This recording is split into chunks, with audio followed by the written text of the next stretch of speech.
사랑하는 형제자매 여러분, 오늘 여러분의 삶에 주님의 평화와 은총이 가득하기를 기도합니다. 오늘 우리가 함께 나눌 이 이야기는 단순한 지식이 아니라 우리 시대의 교회를 향한 거룩한 부르심에 관한 것입니다. 만약 이 이야기가 여러분의 마음에 깊은 울림을 준다면 이 은총의 빛을 주변에도 널리 나누어 주십시오.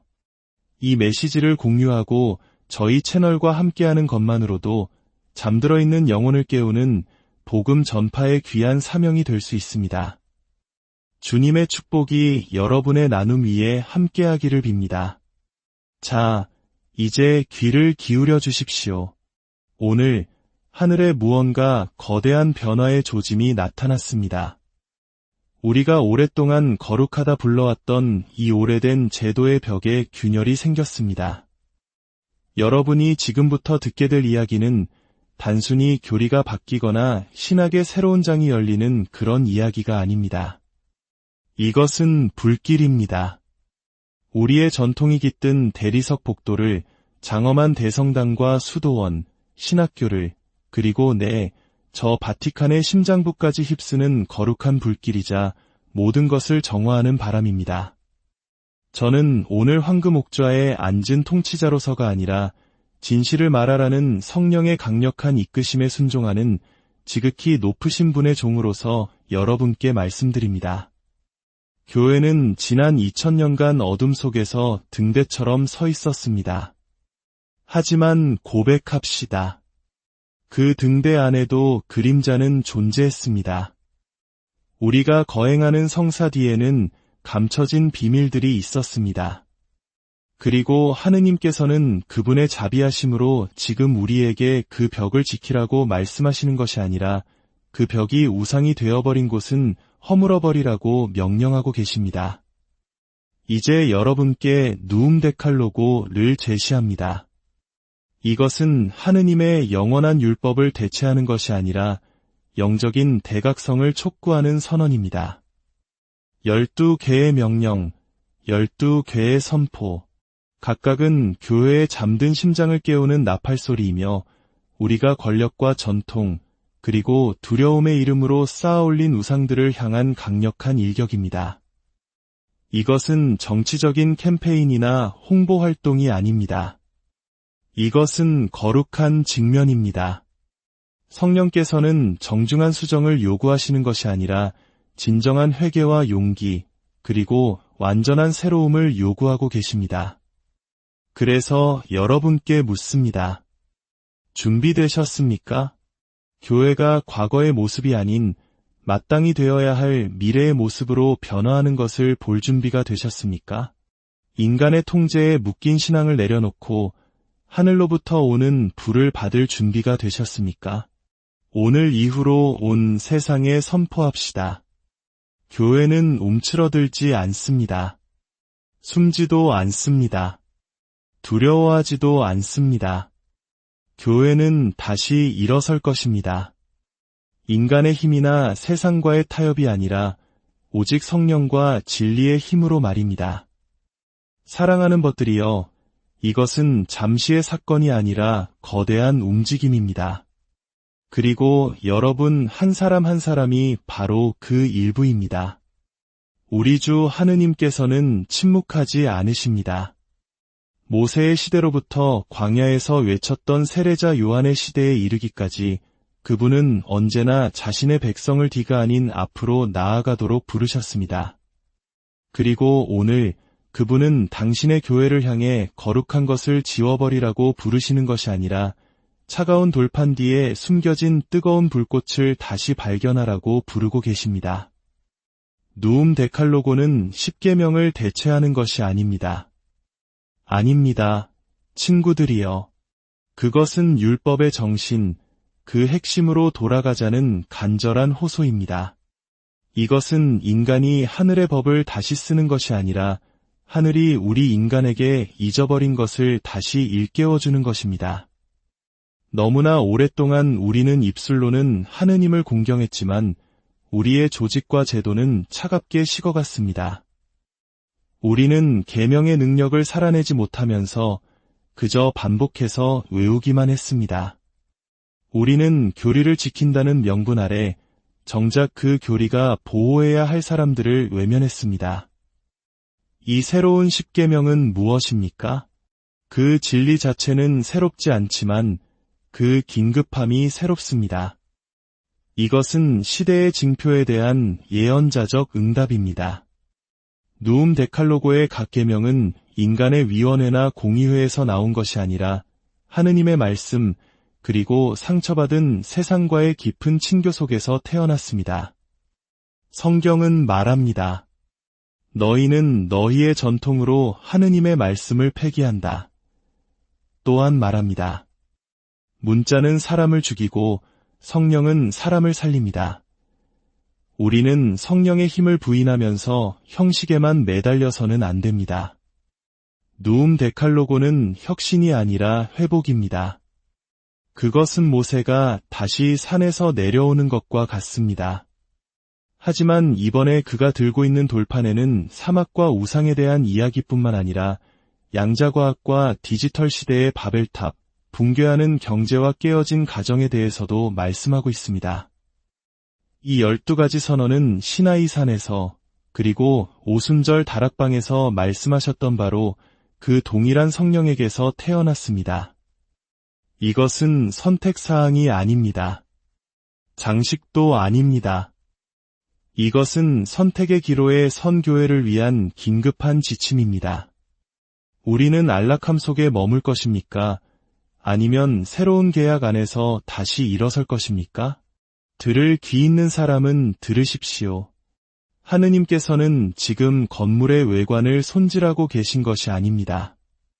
그분은 당신의 집을 기초부터 다시 짓고 계십니다. 첫 번째 기둥, 신앙과 과학의 화해 그리스도 안에서 사랑하는 자녀 여러분, 누움 데칼로고의 첫 번째 기둥은 수세기에 걸친 오해의 먼지를 털어내는 선언입니다. 그것은 명확하게 선포합니다. 신앙과 과학은 적이 아니라 같은 창조주에게서 태어나 진리를 향해 나란히 걸어가도록 운명 지어진 형제입니다. 너무나 오랫동안 거짓된 분리가 우리 마음속에 자리 잡고 있었습니다. 우리는 실험실의 과학자와 성당 의자에 앉은 신자를 서로 무관한 존재로 여겼습니다. 이성이 경외심을 해칠지도 모른다고 두려워했습니다. 하지만 이 두려움은 하느님에게서 온 것이 아닙니다. 이제 우리의 불신을 회개할 때입니다. 예언자들에게 영감을 주었던 그 신성한 숨결이 연구자의 호기심에도 생명을 불어넣습니다. 말씀이 사람이 되신 그 영원한 로고스께서 원자와 은하계의 언어로도 말씀하십니다. 현미경을, 망원경을 혹은 알고리즘을 두려워하는 신앙은 진정한 신앙이 아닙니다. 그것은 거룩한 옷을 입은 두려움일 뿐입니다. 그리고 두려움은 완전한 사랑 안에 거할 곳이 없습니다. 이 기둥은 교회가 과학적 탐구가 거룩함의 적이 아니라 오히려 신성한 질서를 엿볼 수 있는 통로임을 주저없이 인정하라고 요구합니다. 과학을 통해 우리는 우주의 패턴을, 우리 생명의 설계를, 창조의 광대함을 이해합니다. 이것들은 신앙의 장애물이 아니라 우리를 경배로 초대하는 손짓입니다. 아이가 별을 연구할 때, 학생이 DNA 구조에 경탄할 때, 의사가 지식을 통해 생명을 구할 때, 그는 거룩한 땅을 밟고 있는 것입니다. 하지만 분명히 합시다. 이것은 교회가 세상의 교리를 굴복시키는 것이 아닙니다. 이것은 모든 진리가 하느님의 진리임을 교회가 깨닫는 것입니다. 우리는 성경을 과학과 맞바꾸는 것이 아니라 이 둘을 더욱 완전하고 풍성한 순종 안으로 통합하는 것입니다. 우리의 가톨릭 학교들은 더 이상 현대 생물학, 우주론, 양자이론, 환경과학을 피해서는 안 됩니다. 오히려 우리는 그리스도의 비단에서 이것들을 가르쳐야 합니다. 두려움이 발견을 제한하는 것이 아니라 신앙이 발견을 해석하게 하십시오. 사제와 과학자가 대립이 아닌 협력의 관계로 같은 테이블에 앉게 하십시오. 과학이 다른 언어로 말하는 것처럼 보여 한때 의심과 씨름했던 모든 신자에게 말씀드립니다. 두려워하지 마십시오. 질문을 던지는 것은 신앙을 배반하는 것이 아니라 오히려 신앙을 존중하는 행위입니다. 하느님은 성경의 저자이실 뿐만 아니라 우주의 저자이시기도 합니다. 그리고 그 두 곳 모두에 그분의 지문은 선명하게 남아 있습니다. 그러니 두려움 없이 앞으로 나아갑시다. 신앙과 이성 간의 갈등의 시대는 끝났습니다. 교회는 이제 선포합니다. 과학은 믿음의 위협이 아니라 하느님의 장엄하심을 목격하는 문이다. 두 번째 기둥, 모든 영적 여정에 대한 그리스도를 닮은 존중 과학이 창조 안에서 하느님의 질서를 드러낸다면 종교적 다양성은 인간의 마음 속에 있는 하느님 사랑의 신비를 드러냅니다. 누움 데칼로고의 두 번째 기둥은 우리에게 혁명적인 자세를 요구합니다. 단순한 관용을 넘어 다른 이들의 영적 여정에 대한 그리스도의 모습을 닮은 급진적인 존중을 말입니다. 수세기 동안 교회는 진리를 독점적으로 소유했다고 주장해왔습니다. 때로는 폭력으로, 때로는 침묵으로 분열의 벽을 쌓았습니다. 하지만 이제 우리는 그 벽을 허물고 이해와 겸손, 그리고 평화의 다리를 놓으라는 부르심을 받았습니다. 이는 모든 길이 똑같다고 말하는 것이 아닙니다. 그러나 하느님은 우리의 제도보다 더 크시며 그분의 영은 원하는 곳 어디에서나 움직이신다는 것을 인정하는 것입니다. 다른 민족, 다른 기도, 다른 전통 속에 있는 하느님의 현존을 부정하는 것은 우리가 경배한다고 주장하는 하느님의 광대하심을 부정하는 것입니다. 우리 주님께서는 소외된 이들과 함께 식사하셨습니다. 로마 백인 대장의 믿음에 감탄하셨습니다. 우물가의 사마리아 여인의 말에 귀 기울이셨습니다. 예수님께서 낯선 이를 끌어안으실 수 있었다면 우리 또한 그래야만 합니다. 복음은 정복하기 위한 무기가 아니라 일으켜 세우기 위한 손입니다. 이제 가톨릭 교회는 다른 종교들과 정직하고 존중하는 대화를 적극적으로 추구해야 합니다. 논쟁하거나 강요를 통해 개종시키기 위함이 아니라 하느님의 지문이 어디에 있든 그것을 발견하기 위함입니다. 모스크에서, 시나고그에서, 사원에서, 그리고 십자가를 걸지 않을지라도 여전히 하느님의 모상을 지니고 살아가는 모든 사람의 마음속에서 말입니다. 우리 대한민국은 불교, 개신교, 원불교 등 다양한 종교가 한데 어우러져 살아가는 특별한 땅입니다. 때로는 갈등도 있지만 우리는 서로의 다름을 인정하며 공존하는 법을 배워왔습니다. 이 기둥은 바로 우리에게 더욱 깊은 의미로 다가옵니다. 세 번째 기둥, 여성의 존엄성과 리더십의 회복. 모든 사람 안에서 하느님의 모상을 발견할 수 있다면 어찌 우리가 인류의 절반에 해당하는 여성 안에 있는 하느님의 모상을 무시하거나 축소할 수 있겠습니까? 세 번째 기둥은 상징적인 제스처가 아니라 예언자적인 회복입니다. 너무나 오랫동안 교회는 말로는 여성을 공경했지만 실제 행동으로는 그들의 역할을 제한해왔습니다. 우리는 그들의 신실함을 칭찬하고 그들의 봉사에 의존하면서도 강론대에서부터 각종 위원회에 이르기까지 리더십의 자리에서는 그들을 배제해왔습니다. 그러나 이제 진리와 정의의 비달에 교회는 이 불균형을 회개해야 합니다. 교황님께서는 명확히 선언하십니다.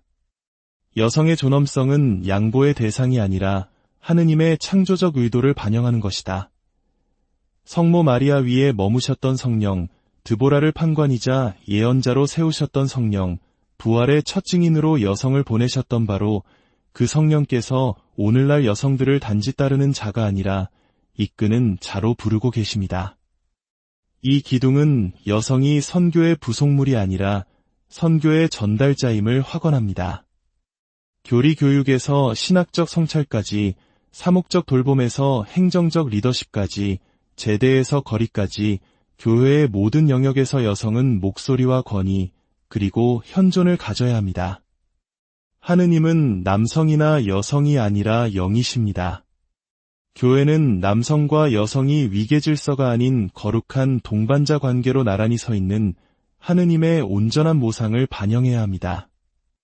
소명 대신 전통을 근거로 여성의 역할을 제한하는 것은 성경에 대한 충성이 아니라 성령이 아닌 인간이 만든 제도에 대한 충성입니다. 이제 보이지 않는 천장과 말 없는 경계를 제거할 때입니다. 교회의 딸들이 반역이 아닌 계시 안에서 일어나 하느님께서 그들에게 부어주신 아름다움과 힘, 그리고 지혜를 드러낼 때입니다. 네 번째 기둥, 가난한 이들과 창조 세계를 위한 정의 교회 안에서 모든 여성의 존엄성을 존중하는 것이 하느님 나라의 표징이라면 교회 밖에서는 가장 취약한 이들을 보호하고 창조 세계를 돌보는 것이 그 표징이 될 것입니다. 네 번째 기둥은 가난한 이들, 억압받는 이들, 잊힌 이들을 향한 흔들림 없는 헌신과 우리가 발딛고 선 이 땅, 창조 세계 전체를 향한 거룩한 책임을 선포합니다. 왜냐하면 복음 안에서 정의는 선택사항이 아니라 복음이 살아있다는 증거이기 때문입니다. 우리가 구원을 설교하면서 굶주림을 외면할 때, 영원한 생명을 선포하면서 살아있는 이들의 고통에서 눈을 돌릴 때 우리는 반쪽짜리 복음을 전하는 것입니다. 그리고 반쪽짜리 복음은 복음이 아닙니다. 가난한 이들의 울부짖음은 배경소음이 아니라 그리스도 자신의 목소리입니다. 이 기둥은 우리가 더 이상 예배와 노동을, 성전과 빈민가를 분리하지 말 것을 요구합니다. 이는 1980년대 군부 독재 시절 우리 한국 가톨릭교회가 보여주었던 예언자적 사명과도 맞닿아 있습니다. 당시 명동성당이 민주주의를 열망하는 이들의 피난처가 되어주었듯 오늘날 교회는 모든 소외된 이들의 안식처가 되어야 합니다. 이 정의에 대한 부르심과 함께 창조 세계 자체의 외침이 있습니다. 땅의 신음은 시적인 은유가 아니라 예언자적인 경고입니다. 산불, 홍수, 가뭄, 생물 다양성의 상실. 이것들은 단순한 환경 문제가 아니라 영적인 경종입니다. 우리는 땅의 주인이 아니라 청지기입니다. 땅을 착취할 때 우리는 그 위임을 배반하는 것입니다. 기후 불의를 무시할 때 우리는 우리가 보호하라고 부름받은 바로 그 사람들, 즉 가난한 이들과 미래 세대를 해치는 것입니다. 다섯 번째 기둥, 완전한 투명성과 근본적인 책임 정의가 우리가 세상에 비친 것이라면 온전함은 우리가 하느님께 비친 것입니다. 다섯 번째 기둥은 제한이 아니라 심판이며 교회 구석구석 모든 곳에서의 완전한 투명성과 근본적인 책임을 요구하는 부르심입니다.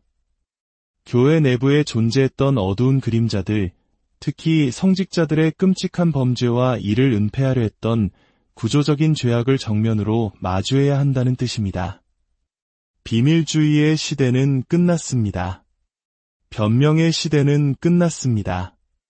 교회는 더 이상 죄를 숨기는 요새가 될 수 없습니다.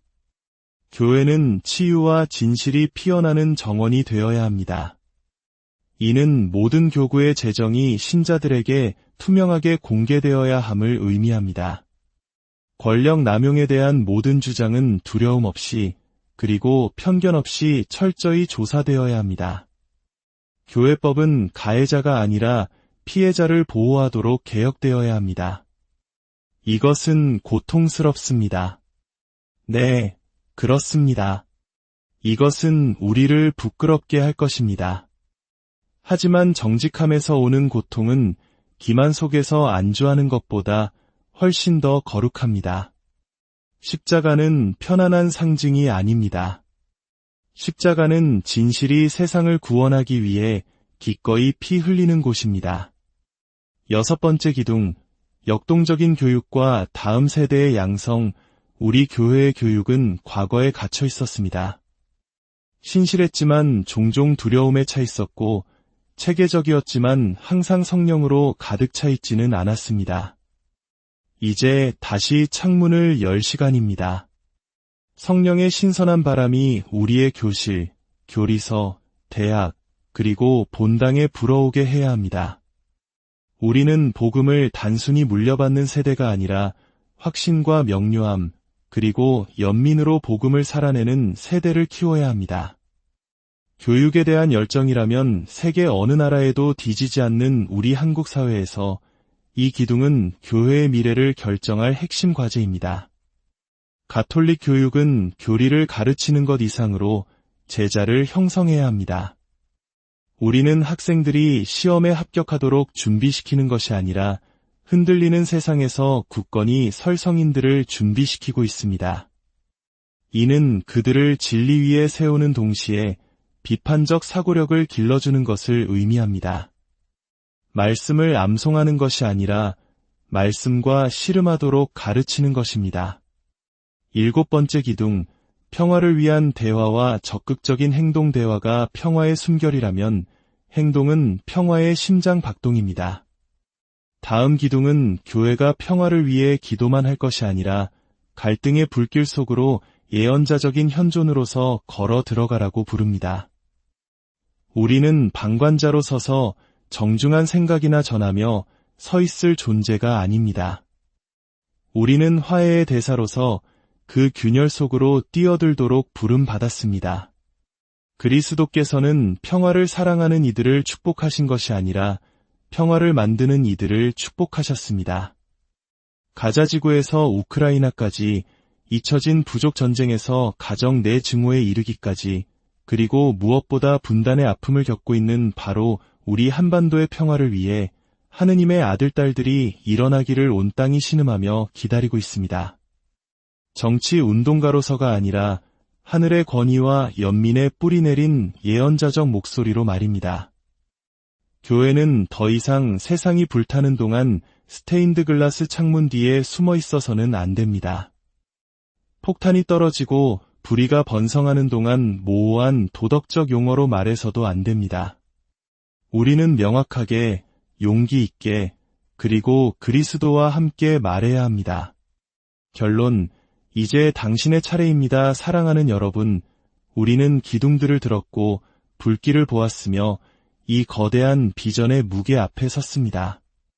이것은 단순한 행정적, 외형적 변화가 아니라 예언자적이고 영적인 지축을 흔드는 변화입니다.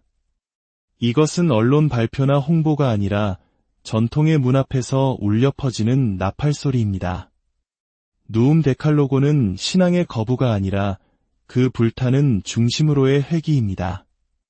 그리고 이 부르심은 추기경이나 주교만을 위한 것이 아닙니다. 바로 당신을 위한 것입니다. 멀리서 교회가 여전히 진실할 수 있을지, 거룩할 수 있을지, 인간적일 수 있을지 의심하며 지켜보던 지친 영혼, 바로 당신을 위한 것입니다.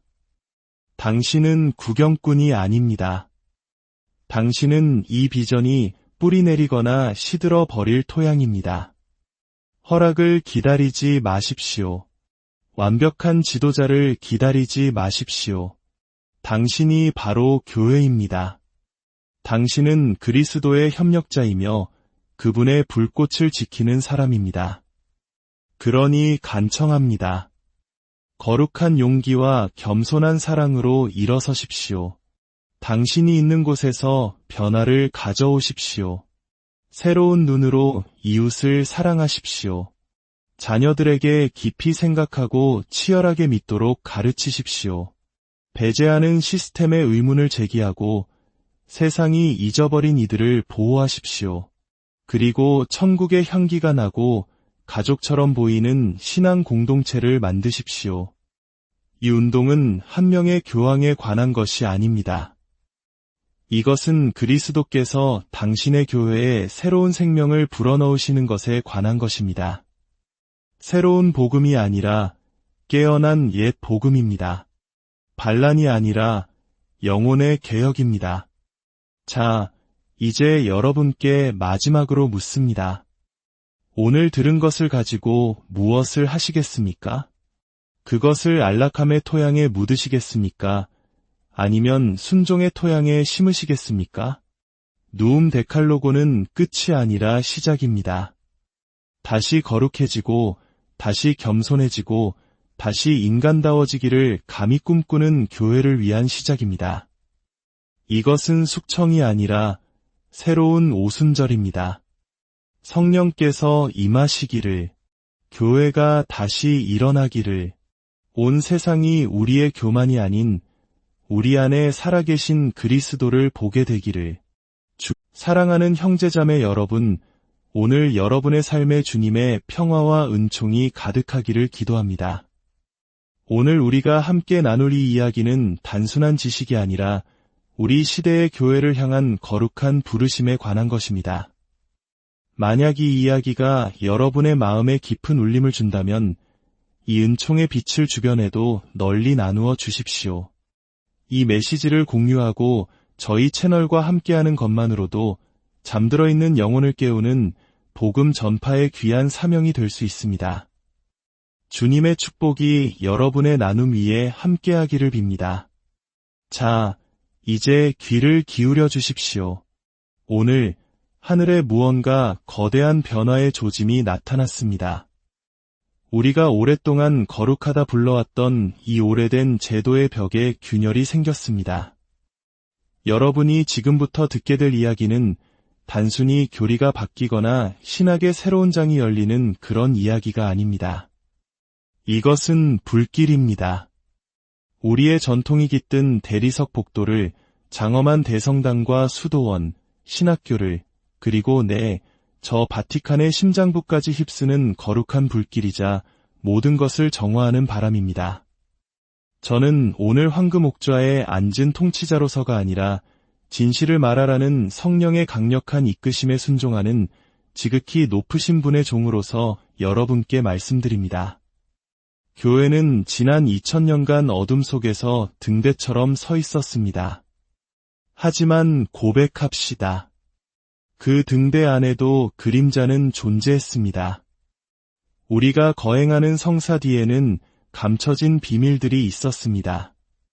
그리고 하느님께서는 그분의 자비하심으로 지금 우리에게 그 벽을 지키라고 말씀하시는 것이 아니라 그 벽이 우상이 되어버린 곳은 허물어버리라고 명령하고 계십니다.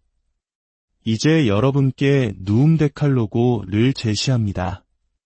이것은 하느님의 영원한 율법을 대체하는 것이 아니라 영적인 대각성을 촉구하는 선언입니다. 12개의 명령, 12개의 선포, 각각은 교회의 잠든 심장을 깨우는 나팔소리이며 우리가 권력과 전통, 그리고 두려움의 이름으로 쌓아올린 우상들을 향한 강력한 일격입니다. 이것은 정치적인 캠페인이나 홍보 활동이 아닙니다. 이것은 거룩한 직면입니다. 성령께서는 정중한 수정을 요구하시는 것이 아니라 진정한 회개와 용기, 그리고 완전한 새로움을 요구하고 계십니다. 그래서 여러분께 묻습니다. 준비되셨습니까? 교회가 과거의 모습이 아닌 마땅히 되어야 할 미래의 모습으로 변화하는 것을 볼 준비가 되셨습니까? 인간의 통제에 묶인 신앙을 내려놓고 하늘로부터 오는 불을 받을 준비가 되셨습니까? 오늘 이후로 온 세상에 선포합시다. 교회는 움츠러들지 않습니다. 숨지도 않습니다. 두려워하지도 않습니다. 교회는 다시 일어설 것입니다. 인간의 힘이나 세상과의 타협이 아니라 오직 성령과 진리의 힘으로 말입니다. 사랑하는 것들이여, 이것은 잠시의 사건이 아니라 거대한 움직임입니다. 그리고 여러분 한 사람 한 사람이 바로 그 일부입니다. 우리 주 하느님께서는 침묵하지 않으십니다. 모세의 시대로부터 광야에서 외쳤던 세례자 요한의 시대에 이르기까지 그분은 언제나 자신의 백성을 뒤가 아닌 앞으로 나아가도록 부르셨습니다. 그리고 오늘 그분은 당신의 교회를 향해 거룩한 것을 지워버리라고 부르시는 것이 아니라 차가운 돌판 뒤에 숨겨진 뜨거운 불꽃을 다시 발견하라고 부르고 계십니다.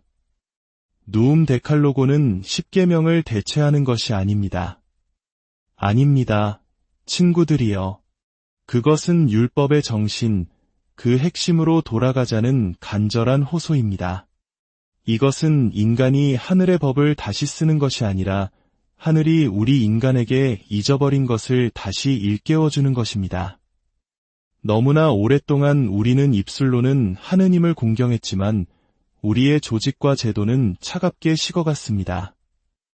우리는 계명의 능력을 살아내지 못하면서 그저 반복해서 외우기만 했습니다. 우리는 교리를 지킨다는 명분 아래 정작 그 교리가 보호해야 할 사람들을 외면했습니다. 이 새로운 십계명은 무엇입니까? 그 진리 자체는 새롭지 않지만 그 긴급함이 새롭습니다. 이것은 시대의 징표에 대한 예언자적 응답입니다. 누움 데칼로고의 각 계명은 인간의 위원회나 공의회에서 나온 것이 아니라 하느님의 말씀 그리고 상처받은 세상과의 깊은 친교 속에서 태어났습니다. 성경은 말합니다. 너희는 너희의 전통으로 하느님의 말씀을 폐기한다. 또한 말합니다. 문자는 사람을 죽이고 성령은 사람을 살립니다. 우리는 성령의 힘을 부인하면서 형식에만 매달려서는 안 됩니다. 누움 데칼로고는 혁신이 아니라 회복입니다. 그것은 모세가 다시 산에서 내려오는 것과 같습니다. 하지만 이번에 그가 들고 있는 돌판에는 사막과 우상에 대한 이야기뿐만 아니라 양자과학과 디지털 시대의 바벨탑, 붕괴하는 경제와 깨어진 가정에 대해서도 말씀하고 있습니다.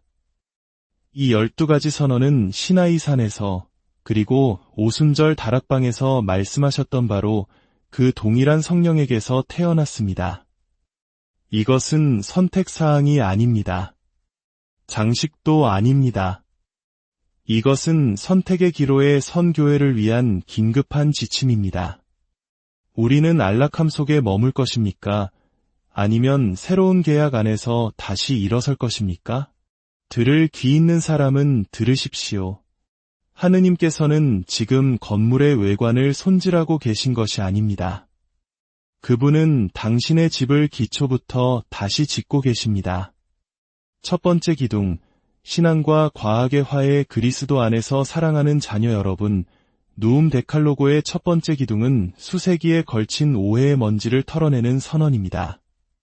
그것은 명확하게 선포합니다. 신앙과 과학은 적이 아니라 같은 창조주에게서 태어나 진리를 향해 나란히 걸어가도록 운명 지어진 형제입니다. 너무나 오랫동안 거짓된 분리가 우리 마음속에 자리 잡고 있었습니다. 우리는 실험실의 과학자와 성당 의자에 앉은 신자를 서로 무관한 존재로 여겼습니다. 이성이 경외심을 해칠지도 모른다고 두려워했습니다. 하지만 이 두려움은 하느님에게서 온 것이 아닙니다. 이제 우리의 불신을 회개할 때입니다. 예언자들에게 영감을 주었던 그 신성한 숨결이 연구자의 호기심에도 생명을 불어넣습니다. 말씀이 사람이 되신 그 영원한 로고스께서 원자와 은하계의 언어로도 말씀하십니다. 현미경을, 망원경을 혹은 알고리즘을 두려워하는 신앙은 진정한 신앙이 아닙니다. 그것은 거룩한 옷을 입은 두려움일 뿐입니다. 그리고 두려움은 완전한 사랑 안에 거할 곳이 없습니다. 이 기둥은 교회가 과학적 탐구가 거룩함의 적이 아니라 오히려 신성한 질서를 엿볼 수 있는 통로임을 주저없이 인정하라고 요구합니다. 과학을 통해 우리는 우주의 패턴을, 우리 생명의 설계를, 창조의 광대함을 이해합니다. 이것들은 신앙의 장애물이 아니라 우리를 경배로 초대하는 손짓입니다. 아이가 별을 연구할 때, 학생이 DNA 구조에 경탄할 때, 의사가 지식을 통해 생명을 구할 때, 그는 거룩한 땅을 밟고 있는 것입니다. 하지만 분명히 합시다. 이것은 교회가 세상의 교리를 굴복시키는 것이 아닙니다. 이것은 모든 진리가 하느님의 진리임을 교회가 깨닫는 것입니다. 우리는 성경을 과학과 맞바꾸는 것이 아니라 이 둘을 더욱 완전하고 풍성한 순종 안으로 통합하는 것입니다. 우리의 가톨릭 학교들은 더 이상 현대 생물학, 우주론, 양자이론, 환경과학을 피해서는 안 됩니다. 오히려 우리는 그리스도의 비단에서 이것들을 가르쳐야 합니다. 두려움이 발견을 제한하는 것이 아니라 신앙이 발견을 해석하게 하십시오. 사제와 과학자가 대립이 아닌 협력의 관계로 같은 테이블에 앉게 하십시오.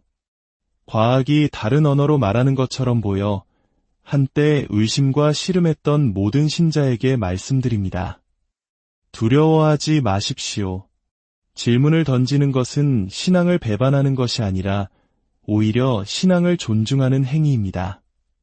하느님은 성경의 저자이실 뿐만 아니라 우주의 저자이시기도 합니다. 그리고 그 두 곳 모두에 그분의 지문은 선명하게 남아 있습니다. 그러니 두려움 없이 앞으로 나아갑시다. 신앙과 이성 간의 갈등의 시대는 끝났습니다. 교회는 이제 선포합니다. 과학은 믿음의 위협이 아니라 하느님의 장엄하심을 목격하는 문이다. 두 번째 기둥, 모든 영적 여정에 대한 그리스도를 닮은 존중 과학이 창조 안에서 하느님의 질서를 드러낸다면 종교적 다양성은 인간의 마음속에 있는 하느님 사랑의 신비를 드러냅니다. 누움 데칼로고의 두 번째 기둥은 우리에게 혁명적인 자세를 요구합니다. 단순한 관용을 넘어 다른 이들의 영적 여정에 대한 그리스도의 모습을 닮은 급진적인 존중을 말입니다. 수세기 동안 교회는 진리를 독점적으로 소유했다고 주장해왔습니다. 때로는 폭력으로, 때로는 침묵으로 분열의 벽을 쌓았습니다. 하지만 이제 우리는 그 벽을 허물고 이해와 겸손, 그리고 평화의 다리를 놓으라는 부르심을 받았습니다. 이는 모든 길이 똑같다고 말하는 것이 아닙니다. 그러나 하느님은 우리의 제도보다 더 크시며 그분의 영은 원하는 곳 어디에서나 움직이신다는 것을 인정하는 것입니다. 다른 민족, 다른 기도, 다른 전통 속에 있는 하느님의 현존을 부정하는 것은 우리가 경배한다고 주장하는 하느님의 광대하심을 부정하는 것입니다. 우리 주님께서는 소외된 이들과 함께 식사하셨습니다. 로마 백인 대장의 믿음에 감탄하셨습니다. 우물가의 사마리아 여인의 말에 귀 기울이셨습니다. 예수님께서 낯선 이를 끌어안으실 수 있었다면 우리 또한 그래야만 합니다. 복음은 정복하기 위한 무기가 아니라 일으켜 세우기 위한 손입니다. 이제 가톨릭 교회는 다른 종교들과 정직하고 존중하는 대화를 적극적으로 추구해야 합니다. 논쟁하거나 강요를 통해 개종시키기 위함이 아니라 하느님의 지문이 어디에 있든 그것을 발견하기 위함입니다. 모스크에서, 시나고그에서, 사원에서, 그리고 십자가를 걸지 않을지라도 여전히 하느님의 모상을 지니고 살아가는 모든 사람의 마음속에서 말입니다. 우리 대한민국은 불교, 개신교, 원불교 등 다양한 종교가 한데 어우러져 살아가는 특별한 땅입니다.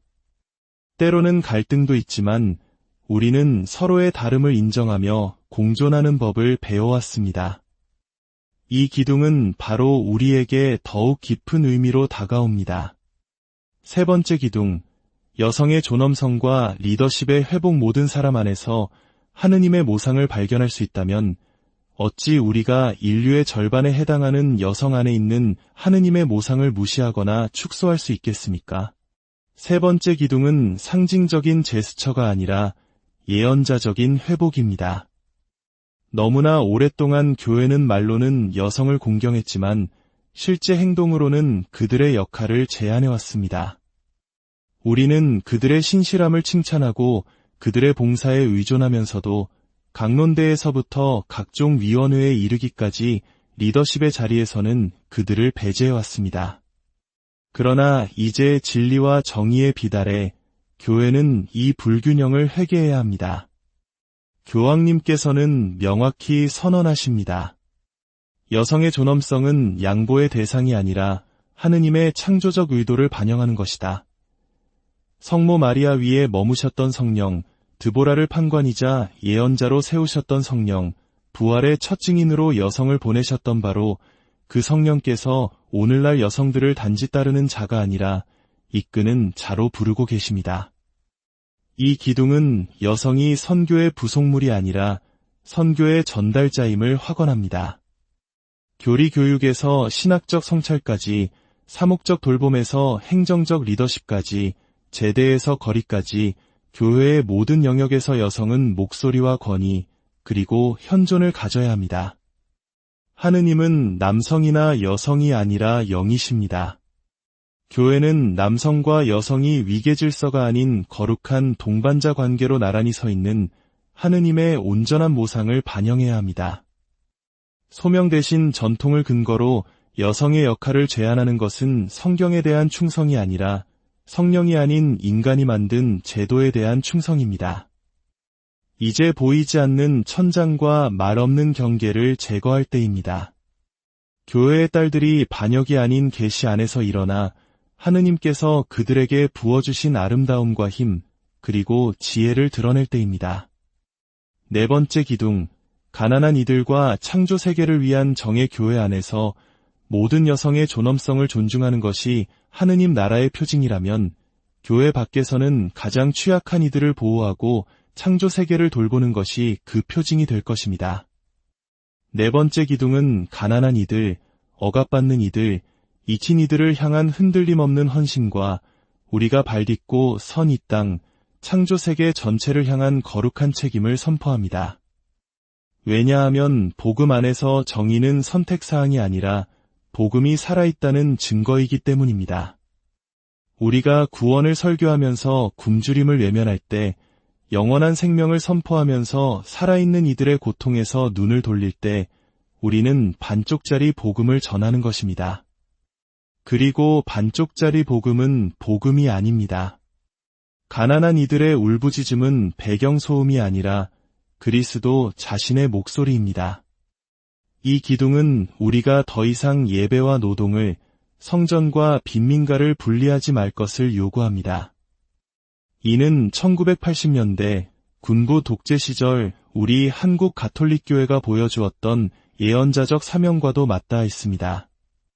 당시 명동성당이 민주주의를 열망하는 이들의 피난처가 되어주었듯 오늘날 교회는 모든 소외된 이들의 안식처가 되어야 합니다. 이 정의에 대한 부르심과 함께 창조 세계 자체의 외침이 있습니다. 땅의 신음은 시적인 은유가 아니라 예언자적인 경고입니다. 산불, 홍수, 가뭄, 생물 다양성의 상실. 이것들은 단순한 환경 문제가 아니라 영적인 경종입니다. 우리는 땅의 주인이 아니라 청지기입니다. 땅을 착취할 때 우리는 그 위임을 배반하는 것입니다. 기후 불의를 무시할 때 우리는 우리가 보호하라고 부름받은 바로 그 사람들, 즉 가난한 이들과 미래 세대를 해치는 것입니다. 다섯 번째 기둥, 완전한 투명성과 근본적인 책임 정의가 우리가 세상에 빚진 것이라면 온전함은 우리가 하느님께 빚진 것입니다. 다섯 번째 기둥은 제한이 아니라 심판이며 교회 구석구석 모든 곳에서의 완전한 투명성과 근본적인 책임을 요구하는 부르심입니다. 교회 내부에 존재했던 어두운 그림자들, 특히 성직자들의 끔찍한 범죄와 이를 은폐하려 했던 구조적인 죄악을 정면으로 마주해야 한다는 뜻입니다. 비밀주의의 시대는 끝났습니다. 변명의 시대는 끝났습니다. 교회는 더 이상 죄를 숨기는 요새가 될 수 없습니다. 교회는 치유와 진실이 피어나는 정원이 되어야 합니다. 이는 모든 교구의 재정이 신자들에게 투명하게 공개되어야 함을 의미합니다. 권력 남용에 대한 모든 주장은 두려움 없이 그리고 편견 없이 철저히 조사되어야 합니다. 교회법은 가해자가 아니라 피해자를 보호하도록 개혁되어야 합니다. 이것은 고통스럽습니다. 네, 그렇습니다. 이것은 우리를 부끄럽게 할 것입니다. 하지만 정직함에서 오는 고통은 기만 속에서 안주하는 것보다 훨씬 더 거룩합니다. 십자가는 편안한 상징이 아닙니다. 십자가는 진실이 세상을 구원하기 위해 기꺼이 피 흘리는 곳입니다. 6번째 기둥, 역동적인 교육과 다음 세대의 양성. 우리 교회의 교육은 과거에 갇혀 있었습니다. 신실했지만 종종 두려움에 차 있었고, 체계적이었지만 항상 성령으로 가득 차 있지는 않았습니다. 이제 다시 창문을 열 시간입니다. 성령의 신선한 바람이 우리의 교실, 교리서, 대학, 그리고 본당에 불어오게 해야 합니다. 우리는 복음을 단순히 물려받는 세대가 아니라 확신과 명료함, 그리고 연민으로 복음을 살아내는 세대를 키워야 합니다. 교육에 대한 열정이라면 세계 어느 나라에도 뒤지지 않는 우리 한국 사회에서 이 기둥은 교회의 미래를 결정할 핵심 과제입니다.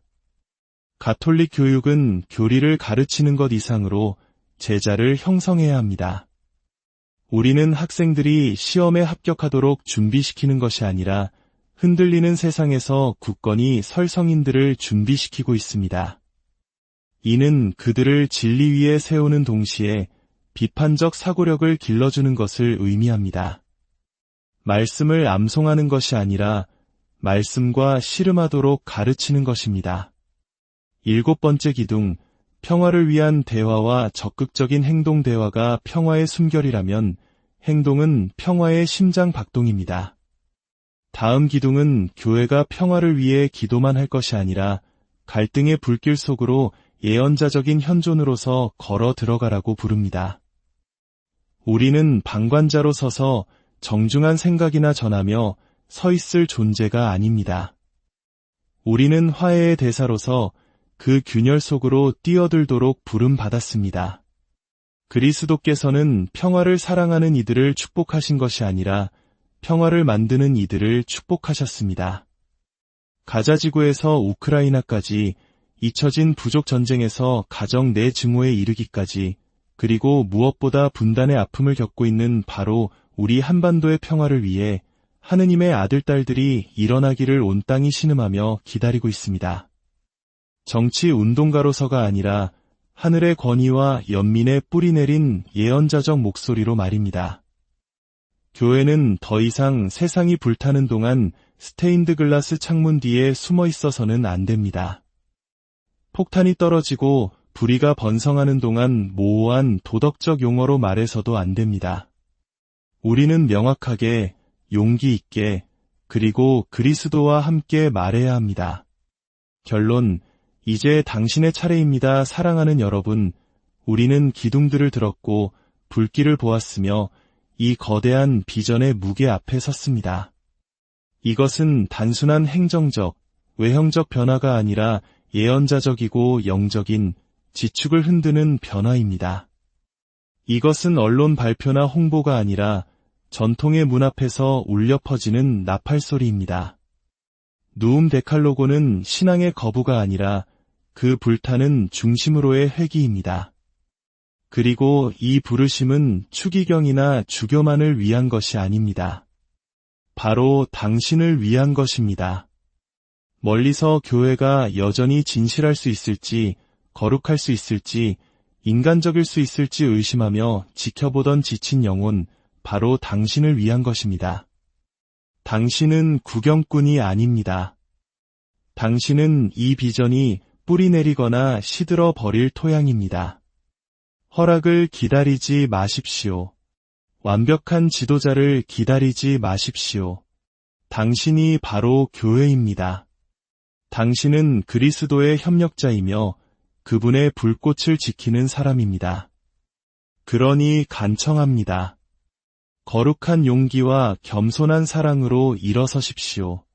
당신이 있는 곳에서 변화를 가져오십시오.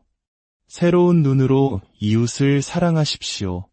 자녀들에게 깊이 생각하고 치열하게 믿도록 가르치십시오.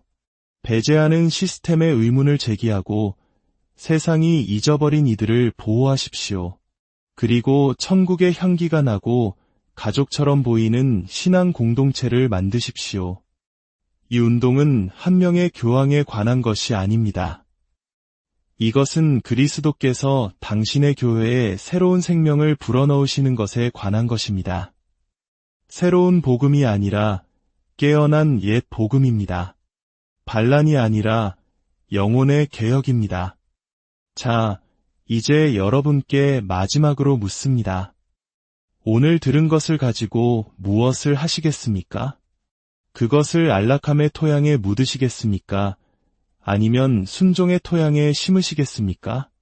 누움 데칼로고는 끝이 아니라 시작입니다. 다시 거룩해지고, 다시 겸손해지고, 다시 인간다워지기를 감히 꿈꾸는 교회를 위한 시작입니다. 이것은 숙청이 아니라 새로운 오순절입니다. 성령께서 임하시기를, 교회가 다시 일어나기를, 온 세상이 우리의 교만이 아닌 우리 안에 살아계신 그리스도를 보게 되기를. 사랑하는 형제자매 여러분, 오늘 여러분의 삶에 주님의 평화와 은총이 가득하기를 기도합니다.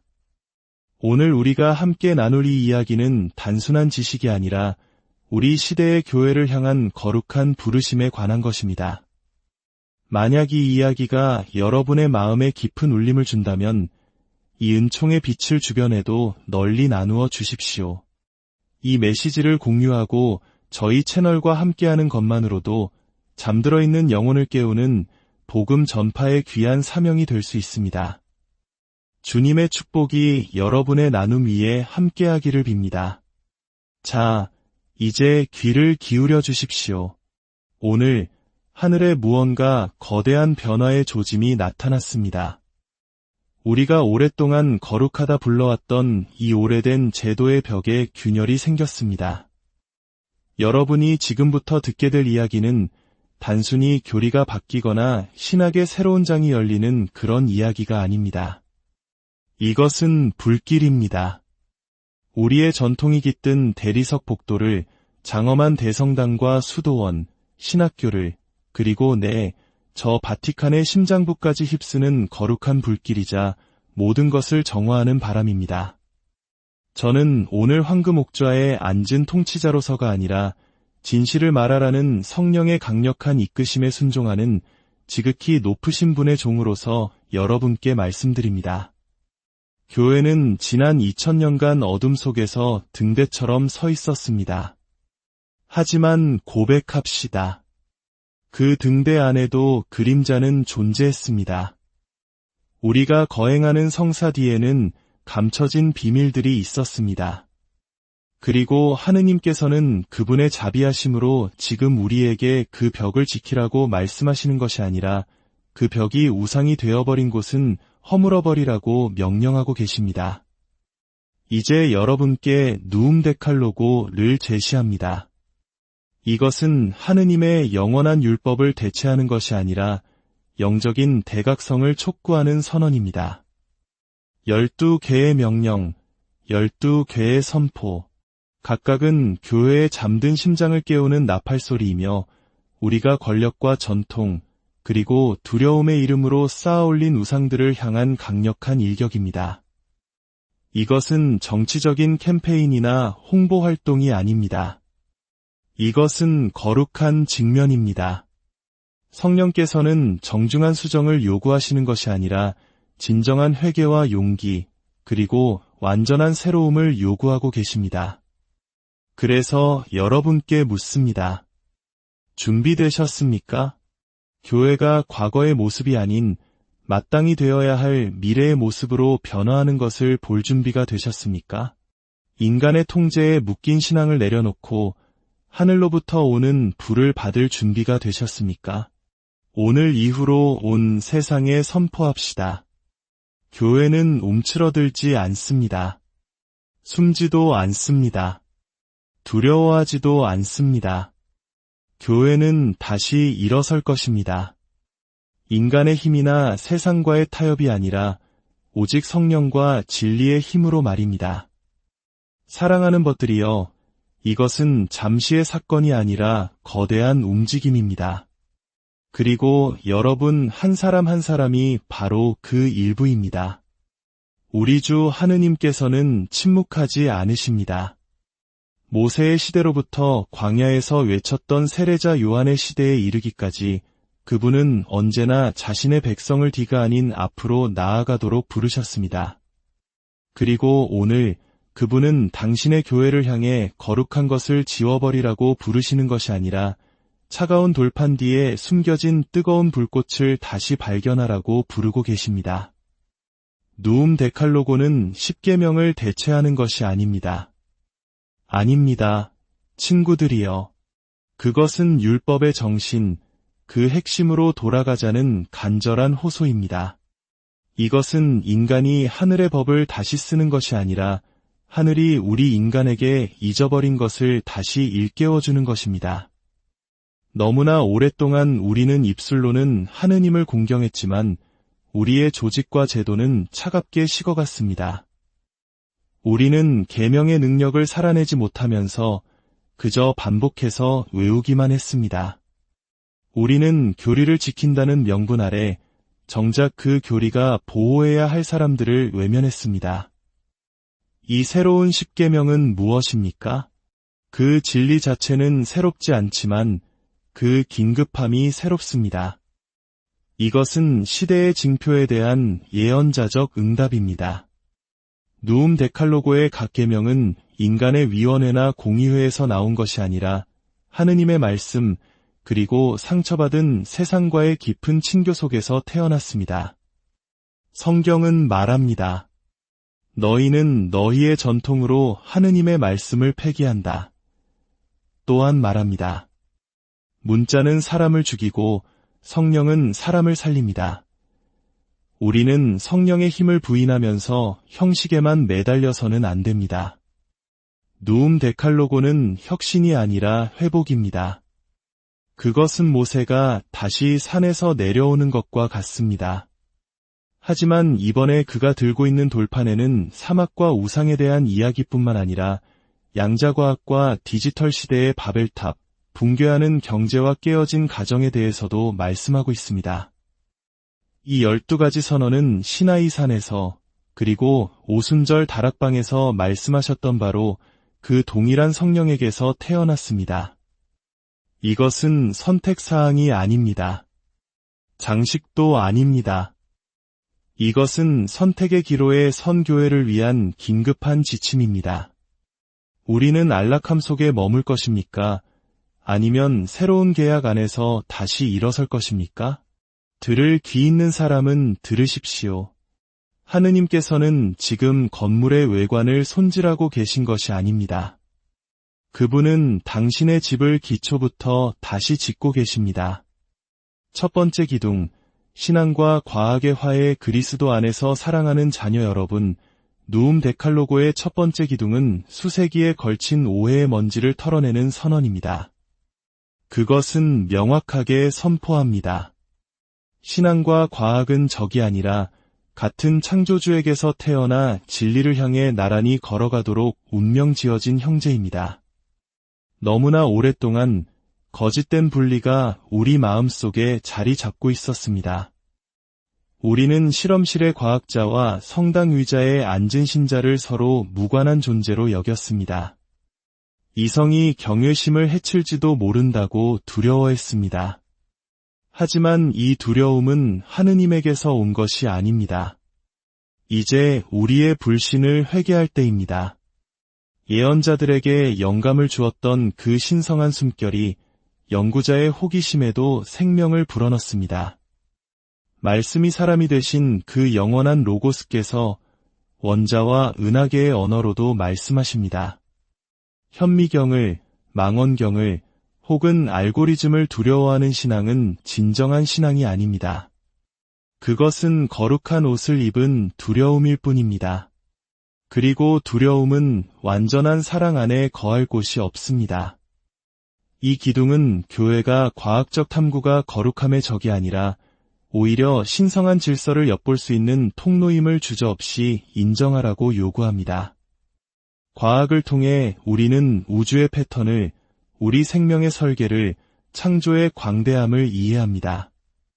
이것들은 신앙의 장애물이 아니라 우리를 경배로 초대하는 손짓입니다. 아이가 별을 연구할 때 학생이 DNA 구조에 경탄할 때, 의사가 지식을 통해 생명을 구할 때, 그는 거룩한 땅을 밟고 있는 것입니다. 하지만 분명히 합시다.